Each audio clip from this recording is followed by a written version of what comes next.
Hello, friends. It's Nancy from Astrology and Angel Mediums today with a weekly check in for the week of November 24th through the 30th. And this will be the last of the November weekly check ins. So I hope everyone has a wonderful, season of holidays because I know there's so many holidays that are celebrated from this point forward to the end of the year. And I hope everyone is staying warm and safe and continuing to take care of themselves as needed. So let's see what the guidance is for this week and what we need to kind of focus on. First thing is, what do we need to do, right? No, what do we need to know? We have the Four of Fire, which is the Four of Wands. What do we need to do? We have the Two of Fire. What do we need to what do we need to release as a collective? We have the Two of Earth. And then finally, what do we need to contemplate as a collective? The Generosity of Air. All right, and I also felt like I wanted to pull some cards because happy Sagittarius season. So we're going to do an inner child oracle card. So you are enough. I'm going to move these up a little bit. That's the only thing, since I try to change the angle so like I can see how it's recording, is that now I feel like I don't have enough like area for the cards. All right. And then an elemental empath card. So we have inner darkness. All right. Let's get into the reading and see what this week will bring. So the very first card is essentially what we need to know. And this is the Four of Fire or the Four of Wands. This is a card of joy and stability and, really celebrating, coming together with others, kind of like acknowledging the milestones of life and really stepping fully into that momentum, that movement of coming together with others and essentially really celebrating the things that we've overcome. Typically, this can talk about like weddings or, again, like major milestones in life that we may have. So, but it does kind of talk about that kind of celebratory sort of energy. So I think that this week is maybe one where we're going to want to focus a little bit more on like, what are we doing? What do we need to celebrate within our lives? Maybe that's what we really need to know, is that joy and stability are on their way. Maybe it just feels like it hasn't really been moving in the way that you want it to. But now we're starting to see a little bit of an opportunity to really understand why things have unfolded the way that they have. And I think with the Four of Fire, there's also this reminder of how precious and beautiful life is and how important it is to celebrate all of the little things. I know this is something I tend to forget. I get quite busy with just day-to-day things, and I don't really give myself the opportunity or the time to kind of say like, oh, I haven't really checked in with my friends. I haven't really checked in with my loved ones. Maybe I need to kind of come together with those that, would celebrate with me and will congratulate me on certain things, or just to kind of congratulate them and celebrate them in some ways. One of the things that we did a couple of weeks ago is we just went and got milkshakes, which sounds kind of silly, I guess. But I just wanted to kind of celebrate the fact that we have the opportunity to have that time together, even if the circumstances weren't how we would have planned things to be, if that makes sense. So I think that this is just a reminder for us that maybe what we really do need to know is that, we need to take some time out to connect with those that we love and just really truly celebrate the fact that we're living and that we're going through things and that we have other people in our lives that want to meet us where we're at. So that's what we need to know. Now, as far as what we need to do, we have the Two of Fire. So again, another Wands card. This is all about planning and strategizing. It is very much a card that is trying to remind us to like, what are like, I'm trying to think of how to say it.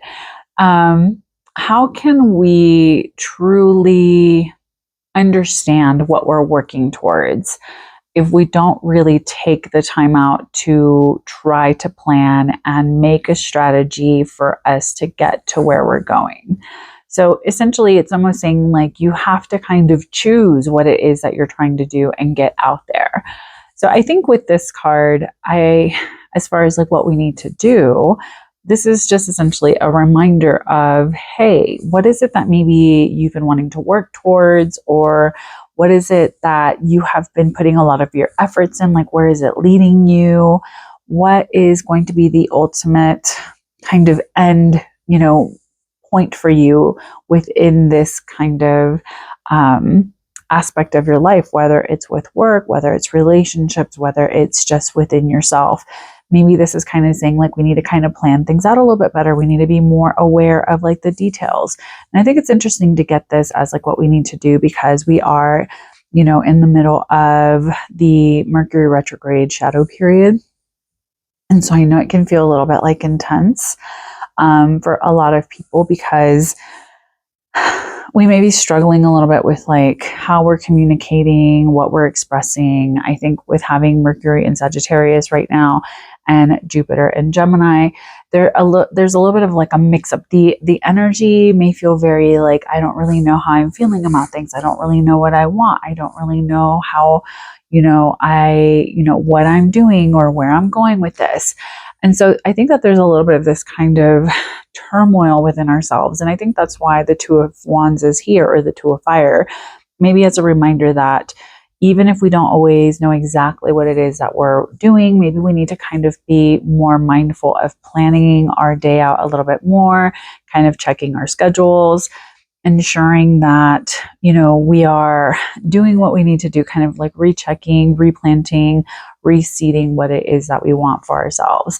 So I think with the Two of Fire, it is very much a reminder of, what is it that we are doing and what is it that we're focusing on at this time. And maybe there's something that we've kind of not been paying as much attention to that we need to be more aware of. And I know as the holidays kind of come up, a lot of people are so busy with other things, it's easy to forget certain responsibilities or things that we need to kind of focus on. Now, what we need to release, we have the Two of Earth, another two. So again, there's some choices or some balance we need to kind of bring back into focus. Maybe there's something that is lacking some sort of harmony. Now, the Two of Earth or the Two of Pentacles can be a reminder that maybe we have too many spinning plates right now. And so maybe what we need to release is this kind of overall like pressure to have everything figured out, to have everything look the way that we would feel comfortable with it looking. And ultimately, this may just be a reminder that maybe you don't need to work yourself to the very last minute all of the time. Maybe you don't have to kind of be so set on, how is this going to affect everybody all of the time, and just essentially feeling like you are the only person that has to put forth all of the physical effort in order for things to work out. Now, because this is what we need to release, it's almost saying like, okay, stop trying to juggle everything. Stop trying to take everything on and be responsible for everybody and everything all of the time. Maybe there's something that you just have to kind of be like, I'm putting it out there.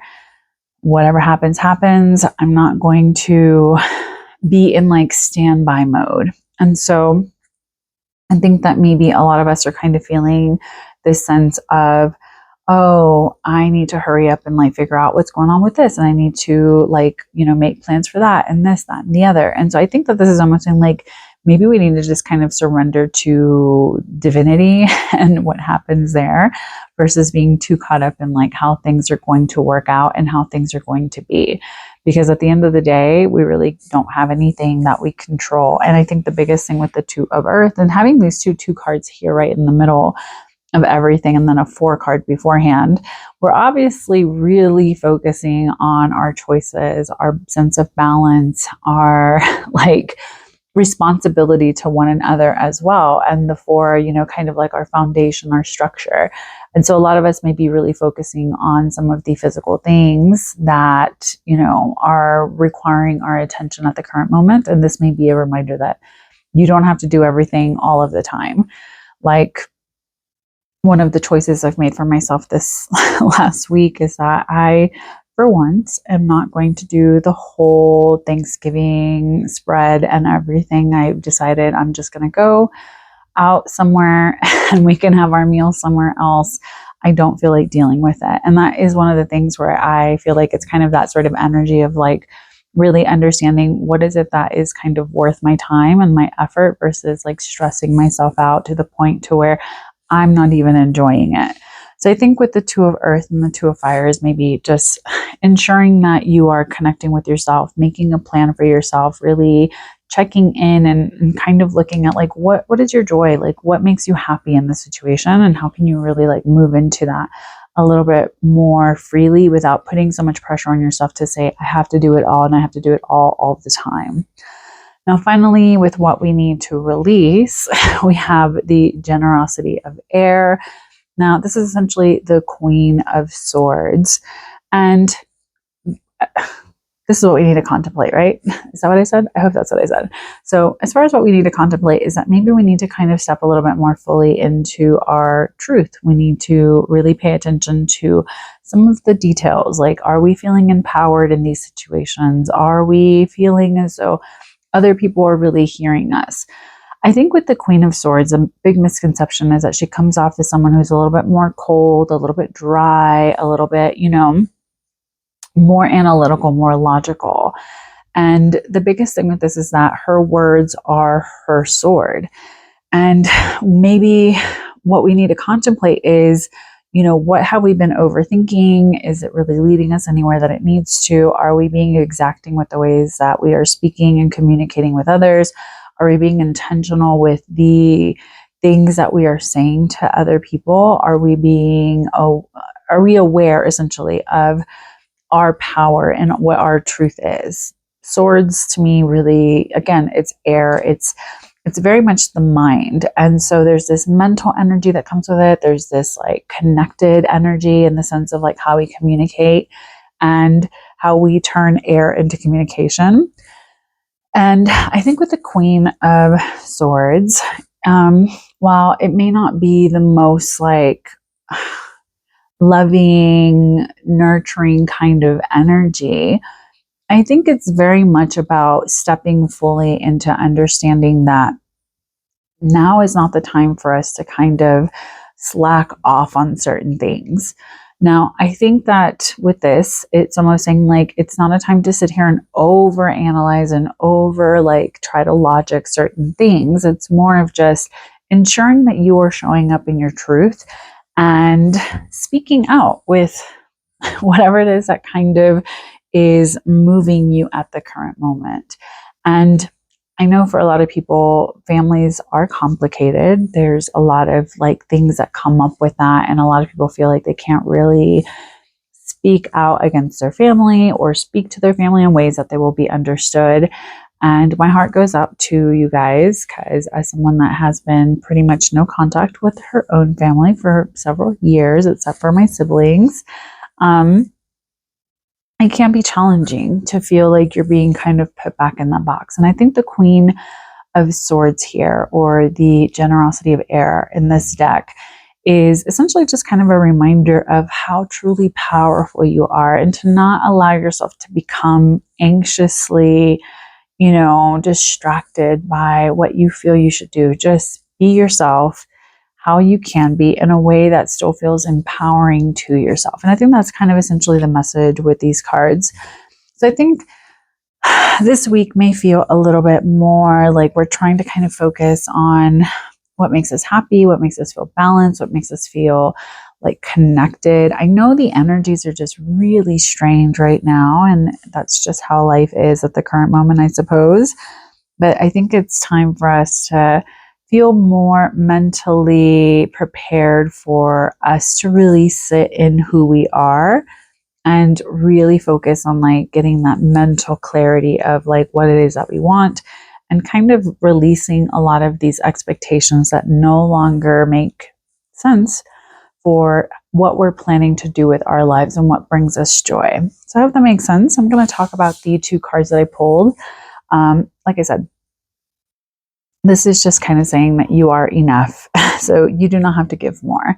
And I think it's very much that Two of Earth energy and also the Queen of Swords, where it's almost saying like, maybe you feel like you should have done things differently. Maybe you feel like there's a lot of pressure that you're putting on yourself to show up in certain ways, or that you have to maybe like recognize and kind of reflect on some of the responsibilities that you've been taking on that no longer align with what's going on here. Since this is an inner child oracle card, maybe this is a reminder that you are enough. Where you're at, how you're feeling, all of it is valid.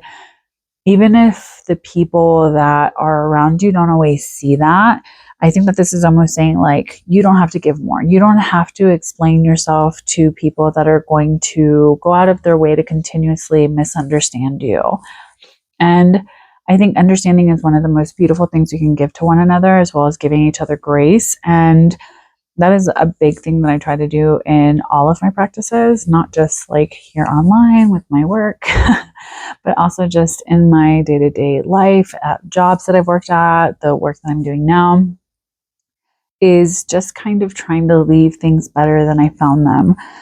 And I think as someone that also kind of struggles a little bit with the holiday season and doesn't really have a foundational family like tradition that feels comfortable for me, but I also have my own family that I've kind of created. So I have a lot of these responsibilities to kind of change what I learned into something beautiful for the children that I've had and for my spouse. So I think that this is just maybe a reminder for all of us that we are enough, even if you're like, feeling like, oh, I should be doing more, or I should be, X, Y, and Z, or whatever sort of like story you're telling yourself. I think that this is just kind of saying like, you're enough. Your light is shining. The right things are coming your way. And you don't have to continuously sacrifice pieces or parts of who you are and what you want in order to make other people feel comfortable with how you're existing. All right, moving right along, we have finally this elemental empath card. It's just talking about inner darkness. So this is about holding safe space, knowing the patterns, and releasing versus feeding. Now, again, I think that because of Pluto also moving into Aquarius, like, I don't know about you guys, but it's been brutal. This year has been beyond challenging in so many different ways. And I think shadow work is also a beautiful part of a spiritual practice, as I've talked about on my channel. And I think as the months grow darker and the days become shorter, it's a wonderful time to kind of reflect on inner darkness and what that means for us. So I think that this is, again, about holding some space for yourself, like looking at the patterns, like what sort of stuff is coming up. If you're someone that struggles with like sad at this time period, what are you doing to kind of alleviate that? Are you reaching out for help? Are you using the resources available to you? Are you advocating for yourself to kind of receive what you need? And again, this is about releasing versus feeding. This is not about kind of hiding yourself away and festering and this and that and the other. I think a lot of things in this world can feel very isolating. And as we're going through the human experience, a lot of us may feel this pressure to be like perfect and polished and have it all together. But I will be the first one to admit on here, even though I kind of tend to struggle with sharing, that life is hard. And this year has been exceptionally challenging in so many different ways. And as I'm embarking on a new venture and trying to kind of put myself out there in these ways that feel a little bit challenging and scary, instead of kind of falling into that victim mentality and, oh, woe is me, I'm trying to kind of feed the good and release the bad. And I think with inner darkness, this card here, it's really saying, all right, we have to kind of cut away from the things that really aren't empowering to us. We need to stop trying to balance things that maybe we've carried for so long, but we're maybe coming to the realization that we don't need any longer, and understanding that we are enough and we should celebrate everything that we're doing. So I hope that this reading makes sense for you for this week. I really appreciate you watching and spending some time with me. I really hope that you are taking it easy and that you're taking care of yourself, and just be gentle with you. Thank you so much. Have a good one. Stay safe. And as always, make good choices. Bye.